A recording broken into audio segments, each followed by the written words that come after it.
250 শয্যা বিশিষ্ট জয়পুরহাট জেনারেল হাসপাতালে প্রতিদিন বহির্বিভাগে চিকিৎসা নিতে আসেন 1000 থেকে 1500 জন রোগী। ভর্তি থাকেন গড়ে 500-এরও অধিক রোগী। এসব রোগীদের সেবা দিতে হাসপাতালে 100 জন চিকিৎসকের পদ থাকলেও 59 জনের পদই খালি। চিকিৎসক সংকটে কাঙ্ক্ষিত সেবা থেকে বঞ্চিত হচ্ছেন রোগীরা, এতে ক্ষুব্ধ অনেকেই। এখানে ডাক্তার নাই, ডাক্তার থাকা খুবই জরুরি। 30-40 কিলোমিটার দূর থেকে আসছি, এখানে ডাক্তাররা ঠিকমতো ডিউটি করে না এবং ডাক্তার নাই।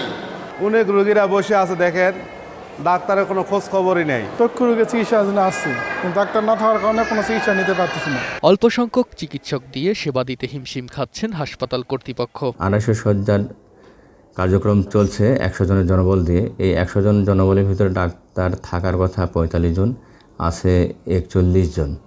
বর্তমানে আমাদের চোখের বিশেষজ্ঞ ডাক্তার এবং নাক কান গলা বিশেষজ্ঞ ডাক্তার নাই। আমরা চাহিদা দিয়েছি, অচিরে চলে আসবে। তুষার আহমেদ, বৈশাখী সংবাদ।